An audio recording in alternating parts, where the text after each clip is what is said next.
वक्रतुंड महाकाय सूर्यकोटी समप्रभ निर्विघ्नं कुरु मे देव सर्वकार्येषु सर्वदा। या कुन्देन्दुशारधवलय शुभ्रवस्त्रावृता या विनावरदंड मंडितकरा या श्वेत पद्मासना या ब्रह्माच्युत शंकरा प्रभृती देवे सदा वंदिता। समन्पातु सरस्वती भगवती निशेष जाड्या पहा। जय जय रघुवीर समर्थ। पांडुरंग परमात्म्याच्या चरणी नतमस्तक होऊन श्री गणेशाला वंदन करून श्री सद्गुरु चरणी शिरसाष्टांग नमस्कार घालून सर्व संतांच्या चरणी नतमस्तक होऊन आजच्या या सेवेच्या 129व्या भागाला आपण सुरुवात करत आहोत। आपण मागच्या अर्थातच 128व्या भागाला चिंतन करत असताना त्या ठिकाणी बघितलं की दासबोध या ग्रंथातील पहिल्या दशकातील पहिल्या समासातील 24व्या ओवीतील आपण दुसऱ्या चरणावर चिंतन करत आहोत। अर्थातच ऐसा अंतरी नासला काम क्रोधे खवळला अहम भावे पालटला प्रत्यक्ष दिशे या ओवीवर चिंतन करत असताना ऐसा अंतरी नासला या चरणावर आपण चिंतन करत आहोत। अर्थातच काम क्रोधे लिथाडीला या चरणावर आपण चिंतन करत आहोत। काम क्रोधे लिथाडीला या चरणावर चिंतन करत असताना मागे भाग क्रमांक 128 मध्ये आपण बघितलं की एकदा काय माणसाच्या पिंडामध्ये काम आला, क्रोध आला, लोभ आला की ते विषय त्या माणसाकडून कशा प्रकारे कार्य करून घेतात, त्या माणसाला कशा प्रकारे गुंतवतात आणि पाप कर्म करायला लावतात। समर्थाने त्यावेळेला एक जाणीव करून दिली आपल्याला की बाबा रे, एकदा काय तो विषय आला की तो विषय पूर्णपणे आपल्या पिंडामध्ये, आपल्या शरीरामध्ये, आपल्या अंतःकरणामध्ये घर करून राहतो आणि मग माणूस सतत सतत त्याच एका विषयाचं चिंतन करत असतो किंवा त्याच एका विषयाधीन होऊन त्याची वासना कशा प्रकारे त्या वासनेची पूर्तता होईल यासाठी प्रयत्न करत असतो। या सृष्टीमध्ये, ह्या बाजारामध्ये अशा प्रकारचं काही दृश्य पाहायला मिळतंय की वेगवेगळ्या प्रकारचं ते दृश्य एवढंच नव्हे तर वेगवेगळ्या प्रकारचे माणूस सहज आकर्षित होईल अशा प्रकारचं त्या ठिकाणी ते दृश्य निर्माण करत असतात आणि लगेचच माणसाकडे ती आकर्षकता निर्माण होते।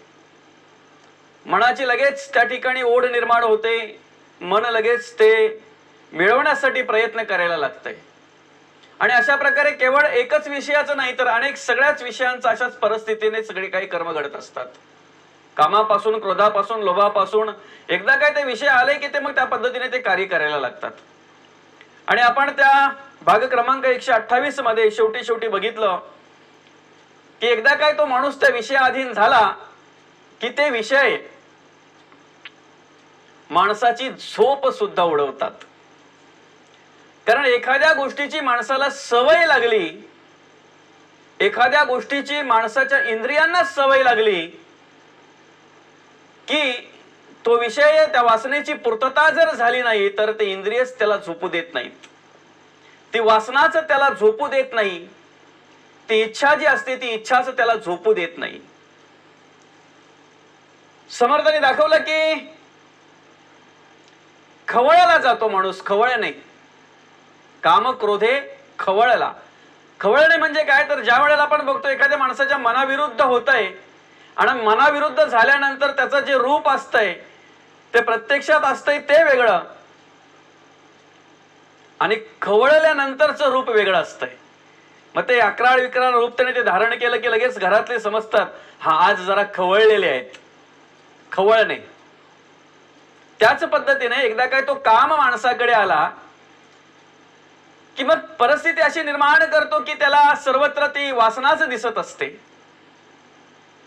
म्हणून समर्थांनी मांडलेलं आहे अति काम त्या राम चित्ती वसेना। अति काम जर असेल तर त्याच्याकडून परमार्थ घडणार नाही, त्या राम नामावर त्याचं चित्त राहणार नाही। नामस्मरण करण्यासाठी त्याचं चित्त थाऱ्यावर नसणारे, ठिकाणावर नसणार आहे. परमार्थ करण्यासाठी त्या परमार्थात त्याचं चित्त नसणार आहे.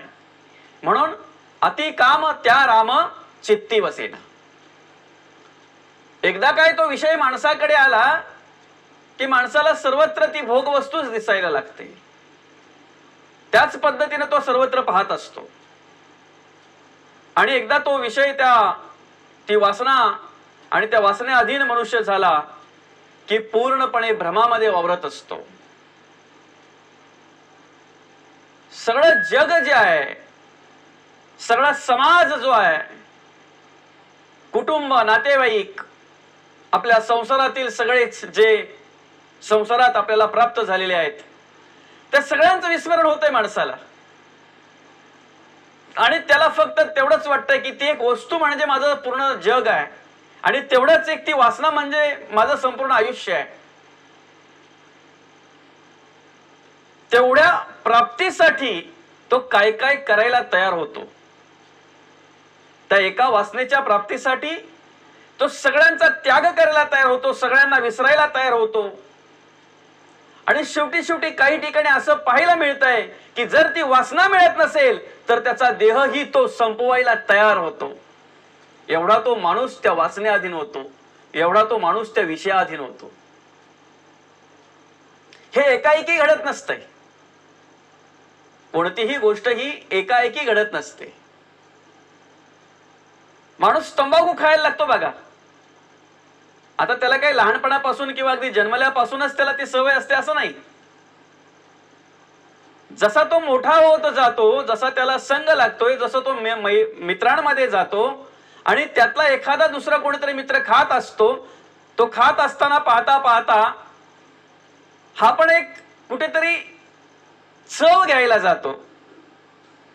काय असतंय ते पाहायला जातो, त्याचा अनुभव घ्यायला जातो.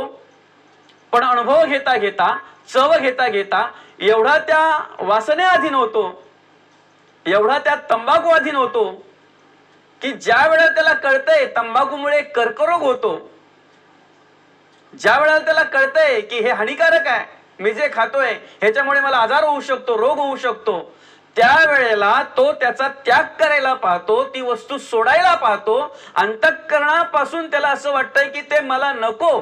कधीतरी त्याने असं काही ऐकलं ना की तो जवळ असलेली फेकून पण देतो. पण परत तलप आली, परत आठवण आली की मात्र ती खाल्ल्याशिवाय त्याला करमत नाही. बेचैन झाल्यासारखं वाटतंय त्याला, त्याचं मन थाऱ्यावर राहत नाही. जसं विषय तो तंबाखूचा आहे. आता तंबाखू म्हणजे काय मोठा अवगुण नाहीये, पण मोठे अवगुण दाखवण्यासाठी कुठेतरी छोटं पण काहीतरी दाखवायला पाहिजे ना. हत्ती कसा आहे हा प्रत्यक्ष पाहायला जर गेलो तर काही वेळेला पाहायला मिळेल किंवा नाही मिळेल. म्हणून हत्ती कसा आहे हे दाखवण्यासाठी गुरुजी काय करतात, त्या मुलाला पुस्तकातील हत्ती दाखवतात किंवा एखाद्या पेपरवरचा, कागदावरचा हत्ती दाखवतात. आता कागदावरचा हत्ती, कागद जर पाहायला गेला तर 10 बाय 15 सेंटीमीटरचा कागद असतो, पेपर असतो. त्या पेपरवर असे 10 हत्ती असतात किंवा 10 प्राणी असतात. अर्थातच मग तो हत्ती किती असतो, फार 3-4 सेंटीमीटर मध्ये असतो तो, किंवा 2-3 सेंटीमीटर मध्ये असा छोटासा अगदी दाखवलेला असतो ते चित्र. पण हत्ती तेवढा नसतो. हत्ती प्रत्यक्ष जर पाहायला गेला तर खूप मोठा असतो. पण त्या खूप मोठ्या हत्तीची ओळख करून देण्यासाठी ते छोटस चित्र दाखवावं लागतंय, तेव्हा कळते हत्ती किती मोठा असेल. तसंच आहे, मोठे मोठे अवगुण जर आपण पाहायला गेलो तर असे काय आहेत की माणसाला उद्ध्वस्त करतात. एवढे बलाढ्य असतात ते, एवढे मोठे असतात ते की एकदा काय माणूस त्या वासनेअधीन झाला, विषयाधीन झाला की त्याला ज्या वेळेला कळतंय की ती वासना जी मी करतोय, जी वासना माझ्या पिंडामध्ये आहे, जो वाईट विचार माझ्या पिंडामध्ये आहे किंवा ज्या गोष्टीची मला आवड लागलेली आहे त्या गोष्टीने माझी हानी आहे, माझं आयुष्य बर्बाद होणार आहे, सगळं समजतंय त्याला. आणि असे कित्येकांचे आयुष्य त्या एका गोष्टीमध्ये बर्बाद झालेले असतात. पण तरी सुद्धा समोर ते दृश्य पाहूनही माणूस त्याचा त्याग करत नाही. त्याला कारण काय? तो तेवढा त्या विषयाधीन झालेला असतो, अर्थातच खवळलेला असतो तो त्या विषयामध्ये. काम क्रोधे खवळला, आणि अशा खवळलेल्या माणसाला बाकी काहीही चांगलं दिसत नसतंय. आपलं घरदार दिसत नाही, आपली मुलं बालं दिसत नाही, आपली अर्धांगिनी आपली पत्नी दिसत नाही, आपले आई वडील दिसत नाहीत,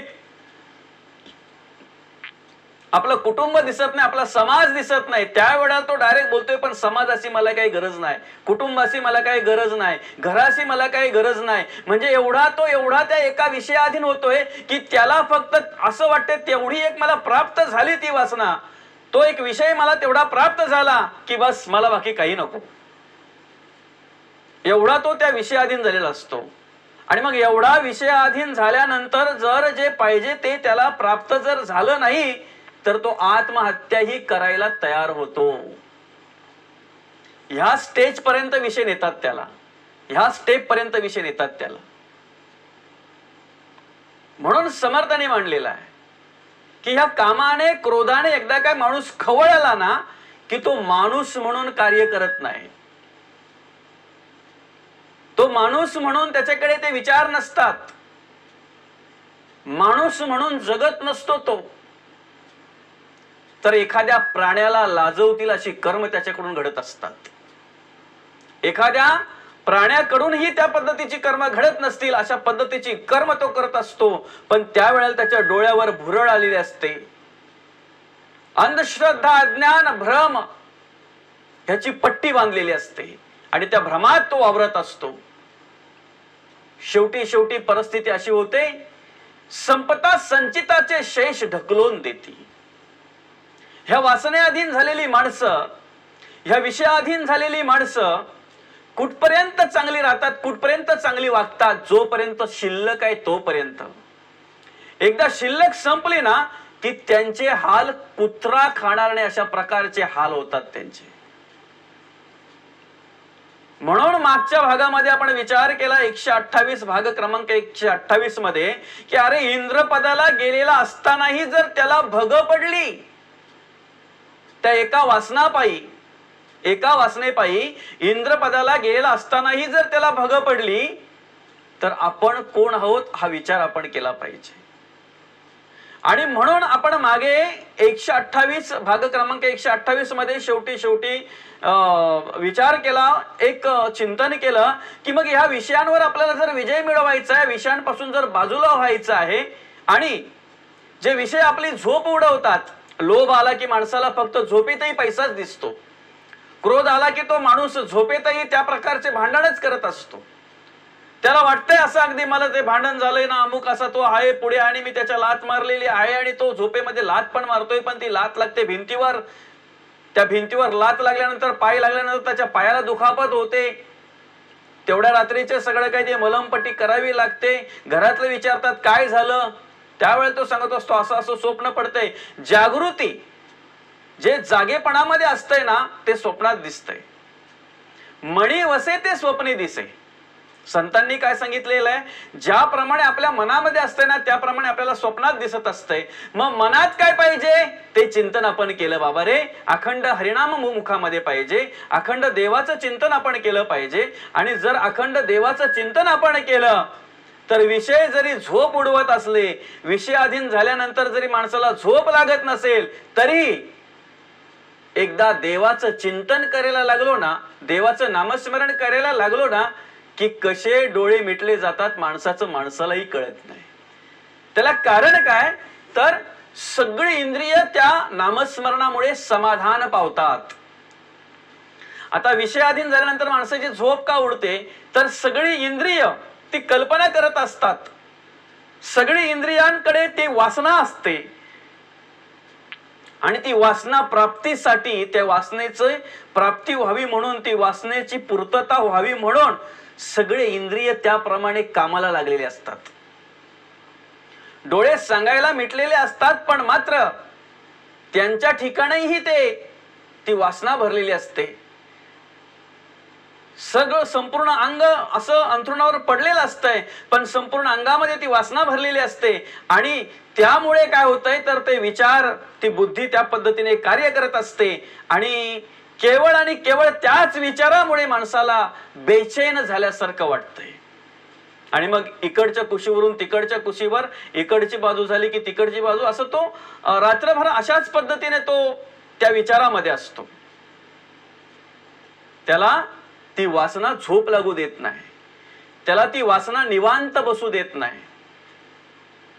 मग त्यांच्यावर जर आपल्याला विजय मिळवायचा आहे ना, त्या वासनेवर जर आपल्याला विजय मिळवायची, ती वासना जर निर्वासना करायची, ती वासना जर बाजूला करायची, ते वाईट विचार जर बाजूला करायचे, तर त्यासाठी संतांनी एकच उपाय दिलेला आहे, हरिनाम नेमस्त पाषाण तारी. हरिमुखे म्हणा, हरिमुखे म्हणा, पुण्याची गणना कोण करी. म्हणून ते मांडलेलं आहे. अखंड ज्याच्या मुखामध्ये नामस्मरण आहे ना, जो देवाचं चिंतन करतोय ना, त्याची संपूर्ण इंद्रिय आणि त्या प्रत्येक इंद्रियाकडे स्थिरता निर्माण करण्याचं काम ते चिंतन करत असते, ते नामस्मरण करत असते. प्रत्येक इंद्रियाला तृप्त करण्याचं काम ते नामस्मरण करत असते. आणि एकदा काही ती इंद्रिय तृप्त झाली, सर्व इंद्रियांकडे समाधान प्राप्त झालं की माणसाला आपोआप झोप लागली जाते. त्याच्याकडे ती शांतता येते, ते समाधान प्राप्त होतंय. आणि ते समाधान प्राप्त व्हावं म्हणून आपण अखंड काय केलं पाहिजे तर त्या देवाचं नामस्मरण केलं पाहिजे, त्या देवाचा धावा केला पाहिजे, त्या देवाचं चिंतन केलं पाहिजे, की जेणेकरून आपल्याकडे कुठल्याही प्रकारची अशी वाईट वासना येणार नाही. एक क्रोध जर माणसाकडे आला, क्रोध तर माणसाला गप्प बसू देत नाही. तो सतत त्याच विचारामध्ये असतो. आता बाहेर काय घडतंय आपल्या भोवती ते घरातल्यांना आपल्या काय माहिती असते. आपण प्रवास करत असताना कुठेतरी एखाद्याशी भांडण झाली, आपण ऑफिसला असताना कुठेतरी एखाद्याशी भांडण झाली, आपण आपल्या उद्योगधंद्यामध्ये असताना कुठेतरी एखाद्याशी बाचाबाची झाली, वाद झाला, विवाद झाला. घरातल्यांना काय माहिती असते. सकाळी जाताना आपण मस्त देवासारखे बाहेर पडलेलो असतो, आनंदाने घरातून बाहेर पडलेलो असतो. पण ते बाहेर झालेलं भांडण, बाहेर झालेला वाद विवाद त्याच्या डोक्यामध्ये असतोय, ते विचार त्याच्या डोक्यामध्ये असतात. आणि एकदा काय घरात माणसाने प्रवेश केला, एकदा काय तो घरामध्ये आला की त्याच पद्धतीने तो खवळलेला वागत असतो.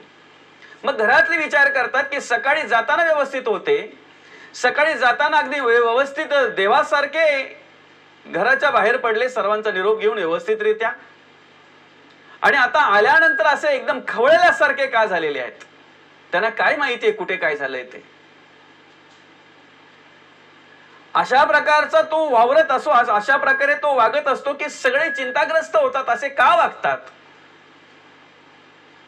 असा एकाएकी यांच्यामध्ये का बदल झाला. आणि म्हणूनच मग चांगल्या प्रकारे सुख असलेल्या संसारामध्ये कुठेतरी दुःख निर्माण होते.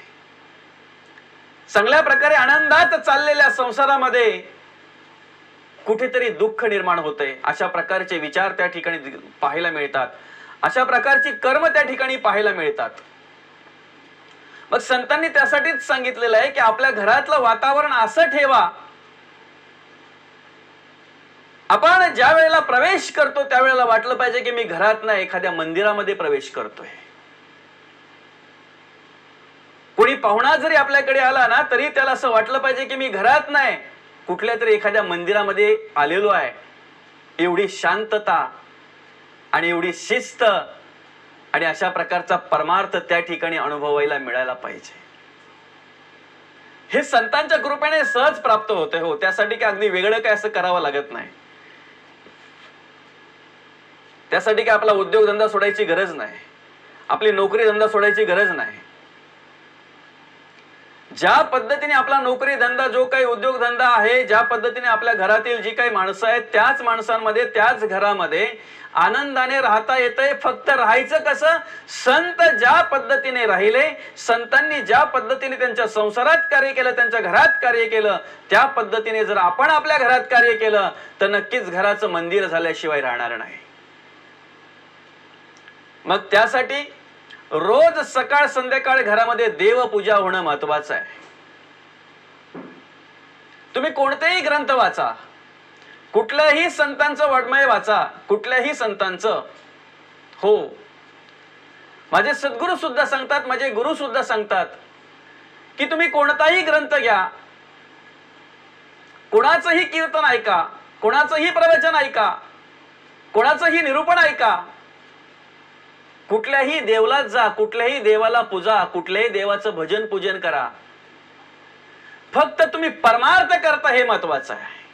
तुम्ही संतांच्या ग्रंथाचा अभ्यास करता हे महत्वाचं आहे. अर्थातच सामर्थ्य आहे म्हणून त्या पद्धतीने आमचे गुरु आम्हाला मार्गदर्शन करतात. सामर्थ्य आहे म्हणून त्या पद्धतीने मार्गदर्शन करतात. जाऊए तेथे जावे परिविवेके सहित. आपण कुठल्याही देवाचं मंदिर असेल ना का, त्या मंदिरामध्ये गेलो ना की त्या ठिकाणी आपल्याला तो पांडुरंग परमात्मा किंवा त्या देवाचंच दर्शन झालं पाहिजे. मी मंदिरात चाललोय हे महत्वाचं आहे. देवाच्या कृपेने मला मंदिरात जाण्याची बुद्धी उत्पन्न झाली हे महत्वाचं आहे. मग ते मंदिर दत्ताचं असू द्या, शंकराचं असू द्या, हनुमंताचं असू द्या, श्रीरामाचं असू द्या, स्वामी समर्थांचं असू द्या, साईबाबांचं असू द्या, कुठलंही मंदिर असू द्या, पांडुरंगाचं मंदिर असू द्या, गणेशाचं मंदिर असू द्या, एखाद्या देवीचं मंदिर असू द्या, मंदिरामध्ये जाण्याची उत्तम बुद्धी मला प्राप्त झालेली आहे ना, ही देवाची कृपा आहे. कोणताही ग्रंथ असू द्या ना, दासबोध असू द्या, गाथा असू द्या, गीता असू द्या, भागवत असू द्या, ज्ञानेश्वरी असू द्या, कुठलाही ग्रंथ असू द्या, संतांचा वाङ्मय वाचण्याची सद्बुद्धी मला निर्माण झालेली आहे हे महत्वाचं आहे. आणि ज्या श्री गुरूंकडे सामर्थ्य आहे, ज्या देवाच्या कृपेने तुम्हा आम्हाला सामर्थ्य मिळतंय, ते श्री गुरुही आपल्याला सांगत असतात की बाबा रे, जेणेकरून आपल्याकडून परमार्थ घडेल ना असे विचार ऐका. मग तुम्ही कीर्तन ऐका, प्रवचन ऐका, निरूपण ऐका, हरिपाठ ऐका, कथा कीर्तन ऐका. फक्त एवढं विशेष महत्वाचं आहे की ते ऐकून आपल्या पिंडामध्ये समाधान झालं पाहिजे. जे ऐकतोय ना त्याच्यातून आपल्याला चांगला बोध उत्पन्न झाला पाहिजे, विवेक निर्माण झाला पाहिजे, चांगली कर्म करण्याची दिशा मिळाली पाहिजे, चांगली कर्म करण्यासाठी त्याच्यातून स्फूर्ती मिळाली पाहिजे, सामर्थ्य मिळालं पाहिजे. मग ते ऐकायला आपल्याला हरकत नाही आणि तेच ऐकलं पाहिजे. म्हणून आपल्या घरामध्ये सतत सुख शांती समाधान निर्माण व्हावी, कुठल्याही प्रकारे विषयांनी न खवळता, काम क्रोधे खवळल असं समर्थांनी मांडलेलं आहे, पण न खवळता शांत चित्ताने समाधानाने जर आपल्याला आपल्या घरात राहायचं आहे तर त्यासाठी काय केलं पाहिजे? जे संतांनी कार्य केलं ते आपण करा. आणि संतांनी आपल्याला किती सोपं करून दिले बघा. अभंगाची रचना आपल्याला करायची नाही आणि आवश्यकताही नाही. संतांनी जे अभंग लिहिलेले आहेत ना आपल्यासाठी, त्यांचा फक्त आपल्याला काय करायचं आहे? अभ्यास करायचा आहे. आता अभ्यास करणे म्हणजे काय पाठांतर पक्क झालं पाहिजे असं काही नाहीये. खूप पाठांतर म्हणजे तो खूप अज्ञानी असं काही नाहीये. तर ज्या पद्धतीने संतांनी ते अभंग मांडलेले आहेत, लिहिलेले आहेत, ते आचरणात आणणं याला अभ्यास म्हणतात. दासबोध ग्रंथ आपण आता वाचतोय, त्याचं पारायण करतोय, संपूर्ण पाठ पाहिजे असं काही नाहीये. संपूर्ण पाठ ज्याचा झाला म्हणजे तो पक्का ज्ञानी असं काही नाहीये. आणि असेल तर उत्तम, तो अभ्यास असावा आपला. पण त्या अभ्यासामुळे जर आपल्याला आपल्याकडे अहंकार निर्माण होत असेल तर मग आपण शोधलं पाहिजे की समर्थांच्या वाङ्मयाप्रमाणे आपण राहतोय का? ज्या वाङ्मयाचा आपण अभ्यास करतोय ती कर्म आपल्या पिंडामध्ये आहेत का हा विचार केला पाहिजे. नक्कीच ज्ञानेश्वरीचा आपण अभ्यास केला पाहिजे. म्हणजे काय? ज्ञानेश्वर महाराजांनी कशा प्रकारे कर्म केली, माऊलींनी कशा प्रकारे कार्य केलं, ते अभ्यास करून आपल्याला आत्मसात करता आलं पाहिजे. आणि त्यासाठी अधिकार महत्वाचा आहे, देणाऱ्याचाही आणि घेणाऱ्याचाही, हे महत्वाचं आहे. श्री गुरु जर त्या अधिकाराचे असतील ना, तर त्यांच्या पिंडात कुठल्याही प्रकारची भीती नसते. ते स्पष्ट सांगतात, तुम्ही संपूर्ण जग फिरून या आणि आमच्यापेक्षा भारी जर कुठे भेटलं, इथल्यापेक्षा भारी जर तुम्हाला कुठे भेटलं तर तुम्ही बिंदास घेऊ शकता. ज्याच्या दुकानामध्ये चांगल्या प्रतीचा माल असतो ना, त्याला कधीच भीती नसते की आपलं गिराईक कुठे जातंय की काय, कधीच नसते. ते उलट सांगतात, अहो तुमचा विश्वास नसेल ना, तुम्ही समोरच्या दुकानात जाऊन तिथलं माल बघा. आणि त्याच पद्धतीने आमचे श्री गुरु सांगतात की तुम्ही सर्वत्र फिरा, जिथे तुम्हाला चांगली अनुभूती येईल, जिथे तुम्हाला चांगली प्रचिती येईल, ते तुम्हाला करायला हरकत नाही. नक्कीच. आणि म्हणूनच संतांनी त्या पद्धतीने सांगितलेलं आहे, मांडलेलं आहे. ज्ञानेश्वर महाराजांकडे गेला, माऊली ज्ञानोबांचा परमार्थ केला, म्हणून दुसऱ्या संतांनी त्यांच्या शिष्याला बाजूला नाही केलं. तुकाराम महाराजांकडे जे शिष्य होते ते समर्थांकडे गेले, म्हणून तुकाराम महाराजांनी त्यांना बाजूला नाही केले, उलट त्यांना उपदेश केला. अरे जेणेकरून सत्संग लाभत असेल ना, जेणेकरून संतांचा संग लाभत असेल ना, तर असंच आपण राहिलं पाहिजे, असंच आपण वागलं पाहिजे. संतांचं वाङ्मय जर आपल्याला ऐकायला मिळत असेल ना, तर आपण नक्कीच ते कुठे का नाही होईना पण ऐकलं पाहिजे. त्या अधिकाराचे संत होते आणि त्यांनी समोरच्या माणसालाही त्या अधिकाराचं निर्माण केलं होतं. म्हणून तर कुठेतरी गाथेमध्ये उल्लेख आहे की स्वतः तुकाराम महाराजांनी छत्रपती शिवाजी महाराजांना उपदेश केला होता. राजे शिव छत्रपती ऐकावे वचन, रामदासी ध्यान लावी वेगी, रामदास स्वामी सोयीरा सज्जन, त्यासी तू नमन अर्पी बापा. मारुती अवतार स्वामी प्रगटला, उपदेश हा दिधला तुझ लागी. काय सांगितलं महाराजांनी? जगद्गुरु तुकाराम महाराजांनी काय सांगितलं? प्रत्यक्ष मारुतीचा अवतार म्हणून जे आज कार्य करतायत, धर्मस्थापनेचं कार्य करतायत, त्या समर्थ रामदास स्वामींना बाबा रे तू शरण जा, त्या ठिकाणी जा. शरण जा म्हणजे काय? त्या ठिकाणी जा, ते तुला उपदेश करतील. अशा प्रकारचं मार्गदर्शन हिंदवी स्वराज्य संस्थापक छत्रपती शिवाजी महाराजांना जगद्गुरु तुकाराम महाराजांनी केलेला असा उल्लेख आहे गाथेमध्ये. म्हणजे आपले भक्त समर्थांकडे गेले म्हणून आपण त्यांना बाजूला करायचं, हे कार्य तुकाराम महाराजांनी नाही केलं. कारण त्यांना माहिती आहे संत जे देतात ते चांगलंच देणार.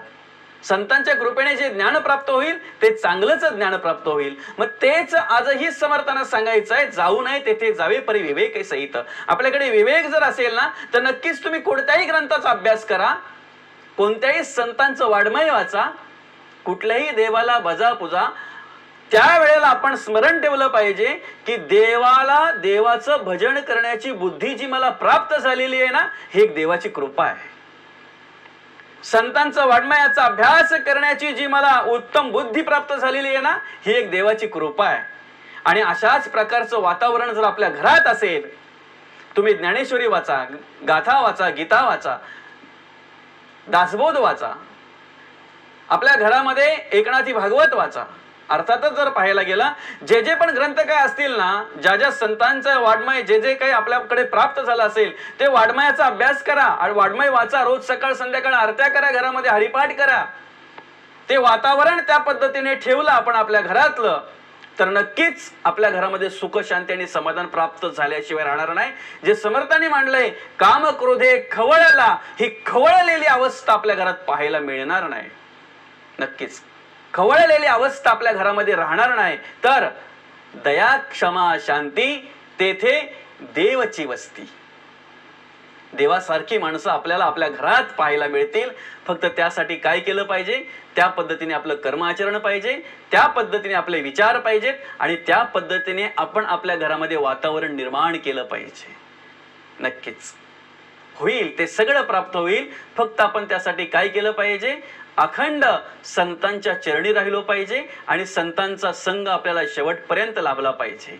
तो संतांचा संग आपल्याला शेवटपर्यंत लाभावा अशी समर्थांच्या चरणी प्रार्थना करून, पांडुरंग परमात्म्याच्या चरणी प्रार्थना करून, आजची ही झालेली सेवा समर्थांच्या चरणी अर्पण करून या सेवेला या ठिकाणी आपण पूर्ण विराम देऊया.